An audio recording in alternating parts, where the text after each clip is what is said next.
दोस्तों, आज हम एक्सप्लेन करने वाले हैं हाल ही में आई मूवी कुबेरा को, जिसकी आप लोगों ने काफी डिमांड की थी। इसलिए वीडियो को भी लाइक कर दीजिए। हम चलिए कहानी शुरू करते हैं। तो मूवी की शुरुआत में हम कुछ वर्कर्स को शिप पर देखते हैं जो समुद्र में किसी चीज की खोज कर रहे थे। तभी एक वर्कर आकर बताता है कि हमें हाई प्योरिटी मीथेन गैस मिली है जिससे ऑयल बनाया जा सकता है। ये सुनकर वहाँ का हेड खुश हो जाता है और सीधा ये बात कॉल करके उस कंपनी के मालिक नीरज को बताता है, जो कि इंडिया का बहुत बड़ा बिजनेसमैन है। तब ये सुनकर नीरज कहता है कि ये बात और किसी को पता नहीं चलनी चाहिए। अब हम इससे लाखों करोड़ों रुपए कमाएंगे। फिर यहाँ से सीधा नीरज एक मिनिस्टर सिद्धप्पा को कॉल करके उनसे मीटिंग करने पहुँच जाता है और बताता है कि जहाँ मेरी कंपनी अब तक रिसर्च कर रही थी वहाँ गैस पाई गई है जिससे आपका और हमारा दोनों का फायदा हो सकता है। तब सिद्धप्पा कहता है कि इन सब में तो बहुत रिस्क है, क्योंकि अगर मैंने वो गैस का टेंडर तुम्हारी कंपनी को दे दिया तो मेरे ऊपर सवाल उठेंगे। लेकिन नीरज कहता है कि आप बस दाम बोलिए, मैं पैसे देने को तैयार हूँ, जिसे मर्जी उसे खरीद लीजिए, लेकिन ये टेंडर मुझे ही मिलना चाहिए। तब सिद्धप्पा मान जाता है कि मैं तुम्हें जल्द ही दाम बता दूंगा। इसके बाद नीरज सबसे पहले उसी शिप पर हमला कराकर वहाँ के सारे वर्कर्स को मार डालता है जिन्होंने उस गैस की खोज की थी, ताकि ये बात कहीं और न फैले। फिर अगले दिन नीरज दोबारा सिद्धप्पा से मिलता है कि बताओ अब टेंडर के लिए क्या करना होगा। तो सिद्धप्पा कहता है कि आप हमें 1 लाख करोड़ का इंतजाम करके दे दीजिए, जिसमें 50,000 ब्लैक मनी चलेगा और 50,000 व्हाइट। तभी आपको वो टेंडर मिल सकता है। जो सुनकर नीरज मान जाता है, क्योंकि ये डील अरबों की थी। लेकिन यहाँ ये सवाल था कि नीरज अब कैसे इतने सारे रुपए को व्हाइट मनी में ट्रांसफर करेगा, क्योंकि ब्लैक मनी में पैसे भिजवाना काफी आसान था। इसी चीज को लेकर जब वो परेशान होता है तब उसके पापा उससे कहते हैं कि मैं एक सीबीआई ऑफिसर दीपक को जानता हूँ। उसने एक बार रेड में हमारी कंपनी के 100 करोड़ रुपए पकड़े थे और वो बहुत ईमानदार है। लेकिन अगर हमने उसे अपनी साइड कर लिया ना, तो उसके दिमाग से हम ब्लैक मनी को वाइट कर सकते हैं और इस समय वो एक जुर्म की सजा काट रहा है। तभी सुनकर नीरज तुरंत जीलर को फोन करके दीपक के साथ अपनी मीटिंग फिक्स करता है और वो उसे ऑफर देता है कि मैं आपकी सजा खत्म करवा सकता हूँ, बस बदले में आपको मेरे साथ थोड़ा 2 नंबर का काम करना होगा। लेकिन ये सुनते दीपक साफ मना कर देता है कि मैं अपने देश के साथ कोई धोखा नहीं करूंगा और देखना मेरी सजा इस हियरिंग में खत्म हो जाएगी, क्योंकि मैंने कोई जुर्म किया ही नहीं। हालांकि कुछ ही दिनों में दीपक के केस की हियरिंग होती है और वहाँ जज सारी दलीलें सुनने के बाद दीपक को 10 साल की सजा सुना देते हैं। जो सुनकर तो दीपक के होश उड़ जाते हैं और वहाँ दीपक की बेबी भी मौजूद थी, जो ये सब देख कर रोने लगती है। इसके बाद दीपक जेल जाते ही सबसे पहले नीरज को कांटेक्ट करता है और नीरज की सारी शर्तें मान लेता है। इसलिए अगले ही पल नीरज दीपक को जेल से निकाल लेता है, क्योंकि पैसों से इस देश में कुछ भी किया जा सकता था। फिर दीपक अपनी बीवी और अपनी बच्ची से मिलता है और फिर वो नीरज से मिलने जाता है और पूछता है कि बताओ मुझे क्या काम करना होगा। तब नीरज बताता है कि मुझे एक मिनिस्टर को 1 लाख करोड़ रुपए भेजने हैं, लेकिन 50,000 ब्लैक मनी होगा और 50,000 व्हाइट मनी। तब दीपक कहता है कि मुझे थोड़ा समय दो, मैं कुछ सोचता हूँ। फिर कुछ समय में दीपक नीरज से बताता है कि क्यों ना हम 4 भिखारियों को पकड़े और उनके नाम से अलग अलग कंपनी खोले, जिसके थ्रू हम पहले स्विस बैंक में 50,000 करोड़ रुपए भेजेंगे और फिर वहाँ से व्हाइट मनी करके उस मिनिस्टर तक पहुँचा देंगे। तभी आइडिया नीरज को काफी पसंद आता है और वो 4 ईमानदार भिखारियों को ढूंढ के लाने का काम दीपक को दे देता है। इस काम में नीरज का आदमी पटेल भी दीपक के साथ मौजूद था। इधर हम एक भिखारी को देखते हैं जिसका नाम देवा होता है। उसकी जिंदगी बस भीख मांग कर कट रही होती है और एक दिन जब देवा घाट किनारे बैठा होता है तो कुछ लोग आकर वहाँ सारे भिखारी से कहते हैं कि हम तुम्हें अच्छी नौकरी, खाने रहने की सब जगह देंगे, अगर हमारे साथ चलोगे तो बात बन सकती है। तब देवा ये सुनकर उन लोगों के साथ चल देता है और ये दीपक के ही आदमी थे। असल में इन लोगों ने 3 भिखारियों को जमा कर लिया था और चौथा भिखारी देवा ही था। फिर हम बाकी के 3 भिखारी से मिलते हैं, खेलू, दिव्या और खुशबू, जो कि प्रेग्नेंट थी। यहाँ देवा इन तीनों से मिलता है और खुश हो जाता है कि चलो उसके जैसे कुछ लोग तो यहाँ पर हैं। फिर वहाँ दीपक आता है जो इन लोगों से काफी अच्छे से बात करता है और यहाँ देवा को कहीं न कहीं लगने लगा था कि दीपक इन लोगों के भले के लिए काम कर रहा है। इसलिए दीपक जो भी कह रहा था देवा वो सब बड़े ध्यान से सुन रहा था। यहाँ हमें ये भी पता चलता है कि देवा की याददाश्त काफी तेज है। भले ही वो पढ़ा लिखा नहीं है, लेकिन कोई भी चीज उसे याद हो जाए तो वो कभी भूलता नहीं। खैर फिर यहाँ दीपक इन चारों लोगों को अमीरों के स्टाइल में कैसे रहना है ये सब सिखाना शुरू कर देता है, क्योंकि आगे इन्हीं के नाम से दीपक कंपनी खोलेगा और पैसे स्विस बैंक के जरिए इंडिया में व्हाइट मनी बनाकर लाएगा। जिसके बाद इन लोगों की ट्रेनिंग शुरू हो जाती है और कुछ ही दिनों में ये लोग प्रॉपर बिजनेसमैन लगने लगे थे। फिर इनके नाम से कंपनी भी खुलवा दी जाती है और अब हर भिखारी के अकाउंट में 10,000 करोड़ रुपए डलवा दिए गए थे। इसी दौरान 50,000 करोड़ रुपए जो ब्लैक मनी में देने थे वो कार में भर भर कर दीपक मिनिस्टर तक पहुंचा देता है। साथ ही एक बार दीपक इन सारे लोगों को नीरज से भी मिलवाता है, लेकिन ये बात नीरज को पसंद नहीं आती, क्योंकि उसका कहना था कि मेरे बारे में किसी को भी पता नहीं चलना चाहिए। और असल में उसका प्लान था कि एक बार पैसे मिनिस्टर तक पहुंच जाए तो हम इन सारे भिखारियों को मरवा देंगे ताकि कोई भी सबूत न बचे। इसके बाद जब इन लोगों के नाम से स्विस बैंक में अकाउंट खुल जाता है तो अब बारी थी ये सारा पैसा मिनिस्टर के पास पहुँचाने की। तब सबसे पहले दीपक खेलों के अकाउंट से उसके बायोमेट्रिक के जरिए 10,000 करोड़ रुपए मिनिस्टर के अकाउंट में पहुंचा देता है। यानी दीपक धीरे धीरे सारा पैसा पहुंचाने वाला था। फिर यहाँ से नीरज का आदमी रोबो खीलू को अपने साथ लेकर जाता है और वो उसे शिप पर ले जाकर जान से मार डालता है, जैसा कि नीरज ने कहा था। हालांकि इस बात की खबर दीपक को नहीं थी। वही देवा और बाकी के लोग खीलू का इंतजार कर रहे थे, लेकिन खीलू नहीं आता। तब देवा दीपक को फोन करके पूछता है कि खीलू तो आप लोगों के साथ गया था ना, वो अभी तक घर क्यों नहीं आया। ये सुनकर दीपक की होश उड़ जाते हैं और वो खीलू के बारे में पूछने सीधा नीरज के पास आता है कि तुम लोगों ने खीलू के साथ क्या किया। तो नीरज कहता है कि वो तो मारा गया, क्योंकि मैं कोई सबूत नहीं छोड़ सकता। जो सुनकर दीपक मना कर देता है कि मैं ये काम नहीं करूँगा, लेकिन नीरज कहता है कि अगर ऐसा है तो तुम्हें वापस जेल जाना होगा और अपने बेबी बच्ची के बारे में सोच लो, बिना बाप के उनका क्या हाल होगा। जो सुनकर दीपक शांत हो जाता है कि ठीक है, जैसा कहोगे मैं कर दूंगा। हालांकि दीपक का आगे कुछ भी करने का मन नहीं था। इसके बाद कुछ ही दिनों में दिव्या के अकाउंट से भी ये लोग पैसे ट्रांसफर कर देते हैं और फिर यहाँ से रोबो दिव्या को ले जाकर जान से मार डालता है। अब ये सब देखकर देवा भी हैरान था कि यहाँ से जाने वाला इंसान लौट कर नहीं आता, पर वो ये बात शेयर करता भी तो किससे। हालांकि इस दौरान देवा की दोस्ती खुशबू से हो गई थी। फिर एक रात रोबो जो इन भिखारियों पर नजर रखता था वो ज्यादा ड्रिंक कर लेता है और इसी कारण वो खुशबू के साथ जबरदस्ती करने की कोशिश भी करता है। तब देवा आकर खुशबू को बचाता है और रोबो को दूर फेंक कर मारता है। फिर वो खुशबू के साथ वही वॉशरूम में छुप जाता है।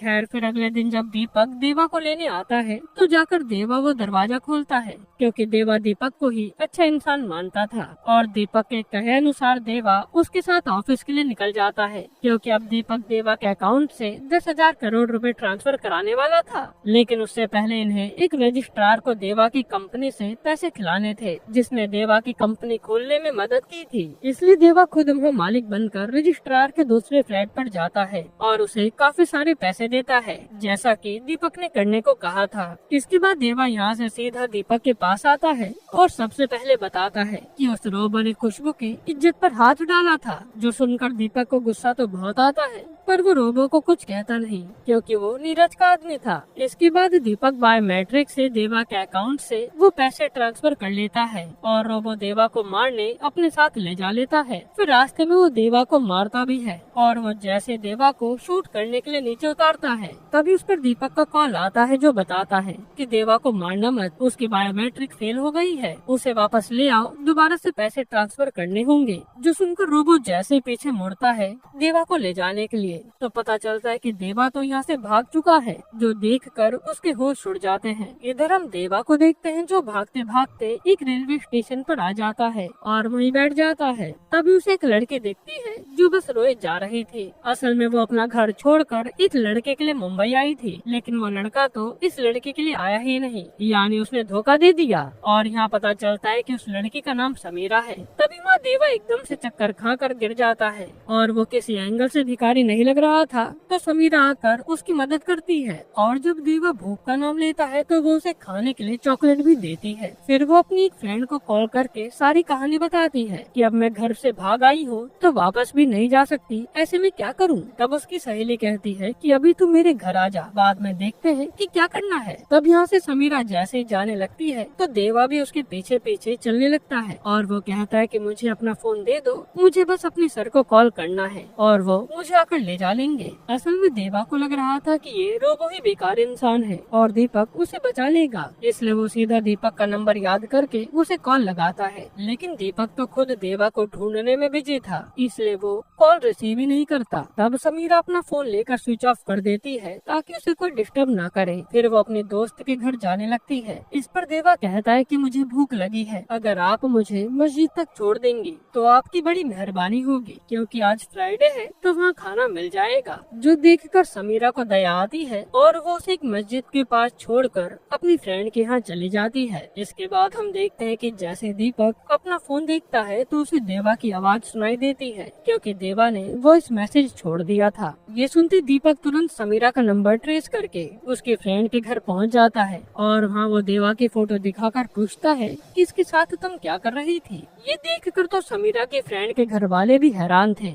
और उन्हें लगता है कि समीरा किसी लड़के के साथ भागकर यहाँ आई होगी। हालांकि अकेले में समीरा दीपक को सब कुछ बता देती है कि उसने देवा को कहाँ छोड़ा था। तब दीपक के आदमी देवा को वहीं की मस्जिद में ढूंढने पहुँच जाते हैं और वहाँ देवा जैसे रोबो को देखता है तो वो आधा खाना खाकर ही समुद्र में कूद जाता है। फिर अगले दिन जब देवा को होश आता है तो वो समुद्र किनारे पड़ा था और वो इधर उधर भटकने लगता है। इधर समीरा की फ्रेंड के घर वालों ने भी उसे घर से निकाल दिया था कि ना जाने ये लड़की क्या कांड करके भागी होगी। और जब समीरा अपने लिए हॉस्टल ढूंढ रही होती है तभी उसे देवा मिलता है, जो फिर से उसके पीछे पड़ जाता है कि मैडम मेरी मदद कर दो, लेकिन समीरा तो उसे भगा देती है। इधर दीपक पर नीरज का कॉल आता है जो कहता है कि कैसे भी करके सारे पैसे जल्दी ट्रांसफर करो, ये काम मेरी सरदर्दी बन गया है। तब दीपक खुशबू को पैसे ट्रांसफर करने के लिए बुलाता है और ये काम होने के बाद शायद खुशबू को भी मार दिया जाता है। हालांकि दीपक अंदर ही अंदर घुटे जा रहा था कि उसने गलत आदमी से हाथ मिला लिया। इसके बाद देवा एक रात दीपक से मिलने दोबारा उसी जगह पर आता है जहाँ उसे रखा गया था। तब वहाँ उसे देखकर गार्ड तुरंत दीपक को कॉल कर देते हैं और देवा को भी लग रहा था कि दीपक आते ही सब संभाल लेगा, लेकिन जैसे दीपक आता है तो देवा देखता है कि उसके साथ रोबो भी है।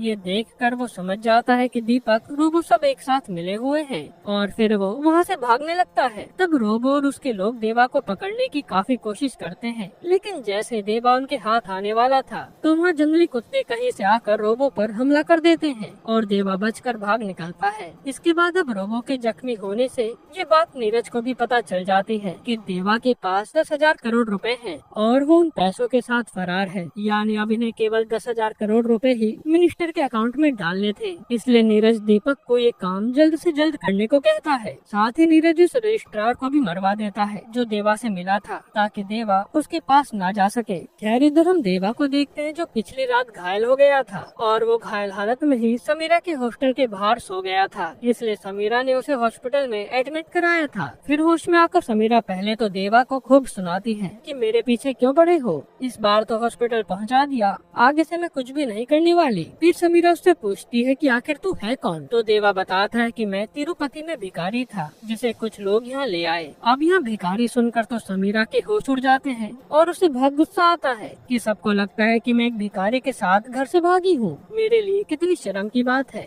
इसके बाद समीरा जैसे तैसे देवा का बिल भरकर वहाँ से निकल लेती है। यहाँ हम दीपक को देखते हैं जो देवा को ढूंढते ढूंढते तिरुपति पहुँच गया था और वहाँ उसे पता चलता है कि देवा बचपन से अनाथ था, तो उसे एक जल्लाद ने खरीद लिया जो उन लोगों से भीख मंगवाता था। इसलिए देवा दिमागदार होने के बावजूद भिखारी बन गया और देवा की खास बात यह है कि अगर उसकी कोई मदद कर दे तो वो उसके आसपास ही भटकता रहता है। ये सुनकर दीपक समीरा को दोबारा से कॉल लगाता है कि देवा तुम्हारे पास आया था क्या। तब समीरा को लगता है कि ये आदमी एक भिखारी के पीछे क्यों पड़ा है, जरूर दाल में कुछ काला है। इसलिए वो दीपक से झूठ कह देती है कि नहीं, मैंने देवा को नहीं देखा। हालांकि थोड़ी देर में देवा खुद समीरा से मिलने आता है और उसे थैंक यू कहता है क्योंकि उसने उसे हॉस्पिटल पहुंचाया था। फिर समीरा देवा से पूछती है कि दीपक तेरे पीछे क्यों पड़ा है, लेकिन देवा को तो कुछ भी पता नहीं था और वो कहता है कि वैसे मेरे पास एक आदमी का कार्ड है, एक रजिस्ट्रार का, उसने मुझे एक साइन करने के बाद ये कार्ड दिया था। तब उस कार्ड पर लिखे एड्रेस को समीरा गूगल पर डालती है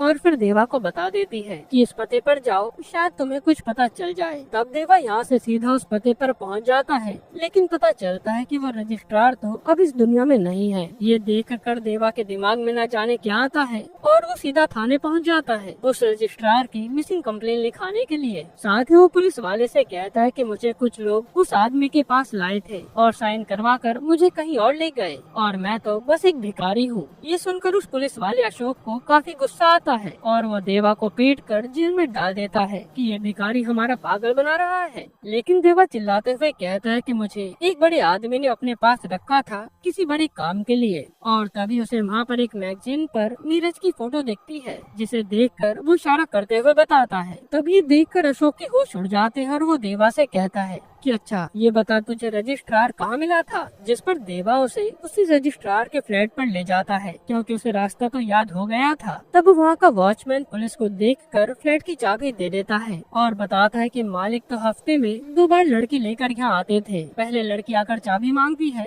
फिर मालिक आते थे। हालांकि वो कुछ दिनों से अभी आए नहीं है। ये सब सुनकर अशोक और देवा उसी फ्लैट में जाते हैं और अशोक हर जगह की तलाशी लेने लगता है। तभी उसे एक अजीब सी अलमारी दिखती है और उसे खोलने पर इन्हें काफी सारे पैसे और सोने के बिस्किट मिलते हैं, जो देखकर ये हैरान थे। और अब अशोक को भी विश्वास हो जाता है कि देवा सच कह रहा था। इसमें काफी बड़े बड़े लोगों का हाथ है जो मिलकर देश में झोल कर रहे हैं। तभी हम देखते हैं कि दीपक फिर से समीरा के पास पहुंच जाता है और उसे धमकाकर देवा के बारे में पूछता है। तो पता चलता है कि देवा रजिस्ट्रार के पास गया है। फिर वहाँ जाने पर पता चलता है कि वो तो थाने में है, लेकिन यहाँ से कांस्टेबल बताता है कि वो अशोक सर के साथ गया है। तब दीपक तुरंत अशोक के नंबर को ट्रेस करके तुरंत उसी बिल्डिंग में आ जाता है। हालांकि यहाँ अशोक ने अब तक सारी गुत्थी सुलझा ली थी कि कैसे देवा की आड़ में नीरज जैसे बिजनेसमैन ने पैसों की हेराफेरी की होगी, और यही सारी बातें वो देवा को भी बता रहा था। तभी वहाँ दीपक आ जाता है और यहाँ अशोक और दीपक में बहस होने लगती है, जिस पर दीपक तुरंत बंदूक निकाल कर अशोक को शूट कर देता है, जो देखकर देवा छत से ही कूद जाता है और वहाँ से बचकर भाग निकलता है। हालांकि दीपक को समझ नहीं आ रहा था कि उसने जल्दबाजी में ये क्या कर दिया। तब पटेल नीरज के कहने पर ये मैटर सॉल्व कर देता है ताकि पुलिस के मरने की खबर बाहर न जाए। इसके बाद देवा यहाँ सीधा समीरा से मिलने आता है और बताता है कि लगता है कि अब आपकी जान को भी खतरा है, क्योंकि जिन जिन लोगों को सच्चाई पता चली है वो लोगों को मारे जा रहे हैं, यहाँ तक कि उन्होंने पुलिस वाले को भी मार दिया। इसलिए आप मेरे साथ चलिए। जो सुनकर समीरा डर जाती है और वो देवा के साथ जाने लगती है, लेकिन यहाँ इनके पीछे पीछे तो नीरज के लोग पड़ जाते हैं और ये जैसे तैसे अपनी जान बचाते फिर रहे थे। इधर दीपक भी टेंशन में बैठा था कि मैं जैसे ही नीरज का काम करूँगा वो शायद मुझे भी मार देगा, इसलिए वो सबसे पहले अपनी फैमिली को यहाँ से दुबई भेजता है ताकि वो सेफ रहे। फिर वो नीरज के खिलाफ कुछ सबूत इकट्ठे करके सेफ जगह पर रख देता है। यहाँ देवा समीरा को बताता है कि उस पुलिस वाले ने बताया था कि शायद मेरे नाम पर करोड़ों रुपए हैं, इसलिए वो दीपक मेरे पीछे पड़ा है। जो सुनकर समीरा हैरान थी। तभी देवा देखता है कि एक भिखारी की वहाँ मौत हो गई है, जिसे कुत्ते की वैन में डालकर ले जा रहे थे। लेकिन देवा को दया आ जाती है और वो कहता है कि मैं इसे अच्छे से विदा करूंगा। इसलिए वो तुरंत समीरा को लेकर उसी रजिस्ट्रार के फ्लैट पर जाता है और समीरा के जरिए उस वॉचमैन से चाबी मंगवाता है, ये कहकर कि रजिस्ट्रार जल्द ही फ्लैट पर आने वाले हैं। जिसके बाद फ्लैट में जाकर देवा पैसे निकालता है और यह इतना सारा पैसा और सोना देखकर तो समीरा भी हैरान थी। पर यहाँ देवा थोड़े ही पैसे लेता है और फिर उस भिखारी का अंतिम संस्कार पूरे रीति रिवाज से करता है, जो देखकर समीरा भी हैरान थी कि इतने सारे पैसों में से इसने केवल इतने ही लिए। फिर उन्हीं पैसों में से देवा कई सारे भिखारियों की मदद करता है और अब देवा को लगने लगा था कि अगर जो उसके नाम पर पैसा है वो उसे मिल जाए तो ना जाने वो कितने भिखारियों की मदद कर पाएगा। इसलिए अब वो सोच लेता है कि वो अपने नाम हुआ सारा पैसा अपने पास ही रखेगा। इधर दीपक और नीरज टेंशन में बैठे थे कि ये लोग उस देवा का क्या करें, क्योंकि इन्हें केवल 10,000 करोड़ रुपए चाहिए ये डील कंप्लीट करने के लिए। तभी देवा का दीपक पर कॉल आता है, जो कहता है कि सर मुझे मेरे नाम के सारे पैसे चाहिए।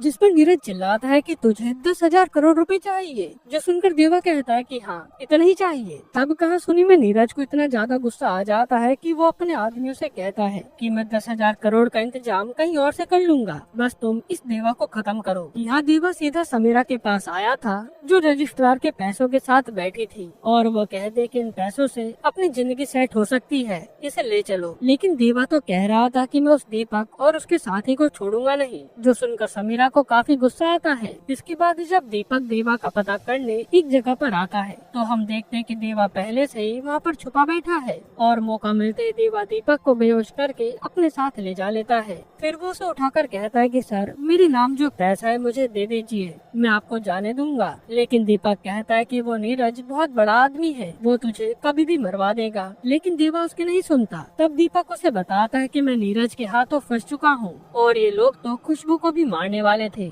लेकिन मैंने खुशबू को बचा लिया था। अब यहाँ खुशबू का नाम सुनते ही देवा दीपक की बात मान लेता है और कहता है कि चलो पहले मुझे खुशबू से मिलना है। तब दीपक देवा को अपने साथ एक हॉस्टल में ले जाता है जहाँ उसे खुशबू मिलती है। ये देखकर देवा बहुत खुश होता है। फिर खुशबू बताते है कि मेरी 5-6 दिनों में डिलीवरी भी होने वाली है और मैं अब माँ बनूंगी। लेकिन तभी वह दीपक के पीछे पीछे नीरज के लोग भी आ जाते हैं और हमला करना शुरू कर देते हैं, जिन्हें देखकर दीपक खुशबू, देवा और समीरा को वहाँ से भगा देता है। लेकिन इस दौरान उसे काफी सारी गोली लग जाती है, हालांकि उसने यहाँ आए सारे लोगों को मार डाला था। तभी वहाँ खुशबू की डिलीवरी का टाइम आ जाता है और वो एक बच्चे को जन्म देकर भगवान को प्यारी हो जाती है, जो देखकर दीपक को सुकून मिलता है कि उसने खुशबू के बच्चे की जान तो बचा ली। फिर मरने से पहले दीपक देवा को बताता है कि मैंने एक बैग में नीरज के खिलाफ सबूत रखे हैं, उसका इस्तेमाल करो। ये कहकर दीपक मर जाता है। अब यहाँ से देवा सबसे पहले उसी अड्डे पर जाता है जिसके बारे में दीपक ने बताया था,